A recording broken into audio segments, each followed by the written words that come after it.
दोस्तों आम तौर पे महिलाओं को, ज़्यादातर महिलाओं की बात मैं कर रहा हूँ, जिस टाइम पे 30-35 की एज उनकी बढ़ती है और उसके बाद वो 50-60 यानी कि 30 से ऊपर की एज में चली जाती हैं, तो उस टाइम पे उनके ज़्यादातर पैरों की हड्डियों के अंदर दर्द होना स्टार्ट हो जाता है। तो उनकी चाहे एड़ियों में दर्द होता हो, चाहे उनके पैरों में, चाहे पिनली में दर्द होता हो, पूरे टांग में कहीं पे भी दर्द होता हो, तो उस दर्द का आज मैं सही तरीके से आपको इलाज बताने वाला हूँ और इसका आप सही तरीके से पालन करते हैं और जो चीज़ें मैं बताऊंगा उन चीज़ों को ध्यान में रखते हैं और फिर कुछ आयुर्वेदिक मेडिसिन बताऊंगा वो आप लेते हैं तो आप 100% ठीक हो सकते हैं या फिर इस पे बहुत अच्छा कवर पा सकते हैं। तो आज का कमेंट करते हैं मिस्टर कुलदीप साहनी जी, जो लिखते हैं कि सर पैरों के हड्डियों में दर्द होने का कोई इलाज बताएं। तो आज का कमेंट उनका बहुत ज़्यादा खास है। यदि आपके परिवार में, आपके घर में कोई ऐसी समस्या है या ना भी हो सकता है आपके किसी परिचित के घर में ऐसी समस्या हो, तो भी आपको ये वीडियो देखना बहुत ज़्यादा जरूरी है। तो चलिए देरी ना करते वीडियो को शुरू करते हैं। मैं आपका दोस्त और आयुर्वेदा कंसल्टेंट तेजपाल। तो दोस्तों आज तकरीबन मैंने जैसे बताया कि बहुत सारे लोगों को 80-90% लोगों को ये तकलीफ है और औरतों में ये बहुत ज़्यादा है। औरतों में तो ये मान के चलते हैं कि 35 की एज के बाद तकरीबन 95% से भी ज़्यादा लेडीज़ों में ये प्रॉब्लम पाई जाती है।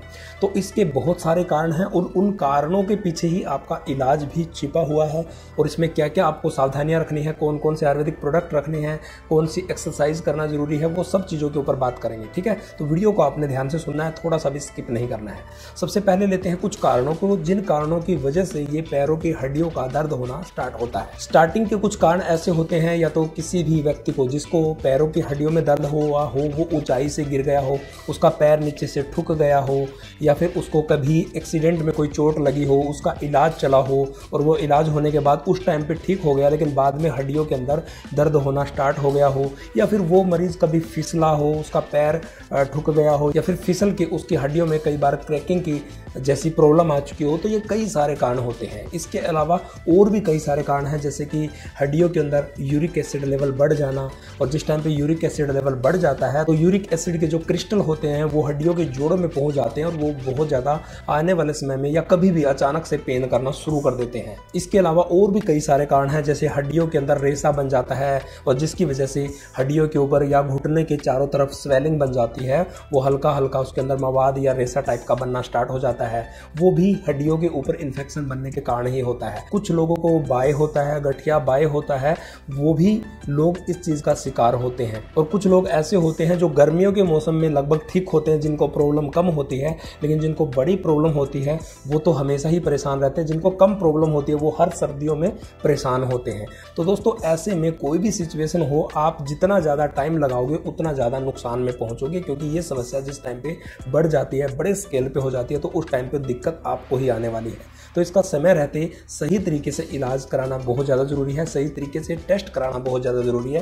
तो आज हम बात करेंगे कि कौन कौन से टेस्ट कराएं और किस तरीके का इलाज और किस तरीके की सावधानियां आपने रखनी है और कौन कौन सी चीज़ों का ध्यान रखते हुए कौन से प्रोडक्ट आपने आयुर्वेद के लेने हैं, जिससे आप बिल्कुल ठीक हो सकते हैं या इसमें बहुत काफ़ी हद तक कंट्रोल पा सकते हैं। टेस्ट की यदि बात करें तो यदि आपको लगता है कि कभी आपका पैर ठुका था या फिसले थे या चोट लगी थी या कभी गिरे थे, तो ऐसी सिचुएशन के अंदर आपको एक्सरे कराना जरूरी है, ताकि आपको अच्छे तरीके से पता चल जाए सही जगह से। और रंगीन एक्सरे कराते हैं तो और भी अच्छी बात है, थोड़ा सा पैसा एक्स्ट्रा लग जाता है, लेकिन कम से कम उससे आपकी जो भी क्लियरिटी है हड्डी की वो अच्छे तरीके से दिखाई देगी कि हाँ कुछ क्रैकिंग है, कोई इशू है या उसमें कुछ चोट लगी है। ठीक है, तो वो अच्छे तरीके से चेक हो जाता है। कुछ ब्लड टेस्ट भी होते हैं जिसमें आपके गठिया बाय वगैरह का, यूरिक एसिड का, कई तरीकों का उसमें पता चल जाता है कि कोई ऐसी प्रॉब्लम तो नहीं है। इसके अलावा अर्थराइटिस के टेस्ट भी करा सकते हैं। तो ये कई प्रकार के टेस्ट है, वो सिचुएशन के हिसाब से आपको डॉक्टर रेकमेंड कर देगा। ठीक है, अब इसमें ऐसी प्रॉब्लम के अंदर आपको कुछ सावधानियां रखनी है, जैसे कि एक तो बार बार आपको यानी कि मरीज को सीढ़ियों पे चढ़ना उतरना नहीं है, वो आपको बंद करना पड़ेगा।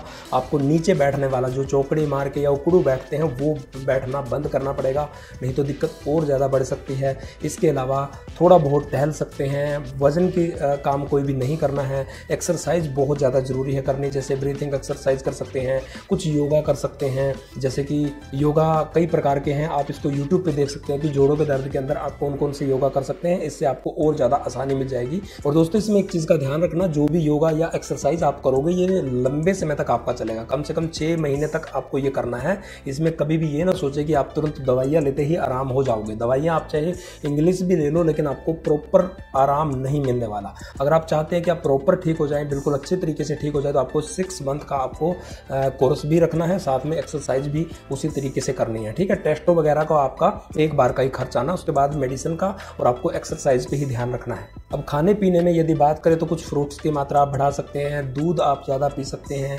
कैल्शियम की चीज़ें आप खा सकते हैं। उसके बाद ट्रीटमेंट की बात करें तो IMC कंपनी का आप कैल्डी टैबलेट ले सकते हैं, जिसमें कैल्शियम और विटामिन डी दोनों कॉम्बिनेशन में है। ऐसा माना जाता है कि यदि आप खाली कैल्शियम की कोई भी चीज़ें लेते हैं तो वो कैल्शियम अपनी बॉडी अब्जॉर्ब नहीं कर पाती यदि आपको विटामिन डी नहीं मिलती, और विटामिन डी हमें धूप से भी मिलती है। तो सुबह सुबह अर्ली मॉर्निंग जिस टाइम पे सूरज निकल रहा होता है तो 5 मिनट की वहाँ पे धूप भी आपको सेकना जरूरी है।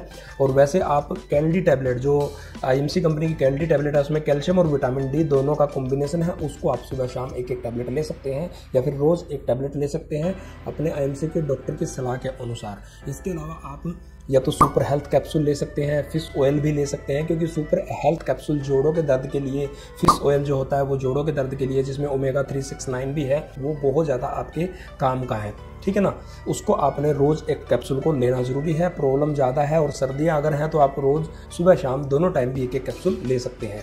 इसके अलावा आपको श्री तुलसी का सेवन जरूर करना है, क्योंकि यूरिक एसिड की वगैरह की प्रॉब्लम है तो श्री तुलसी उसमें भी बहुत अच्छा काम करती है और अपनी इम्यूनिटी पावर को भी बढ़ाती है। साथ में यदि किसी को क्लियर हो चुका है कि आपको यूरिक एसिड लेवल भी बढ़ा हुआ है तो आप यदि ले सकते हैं तो आप IMC का गोमूत्र भी साथ में पी सकते हैं, जिसकी 15-15 ml डोज सुबह और शाम को 2 टाइम लेनी है। सुबह खाली पेट लेना है 1 गिलास गुनगुने पानी में, और रात को सोने के समय पे लेना है।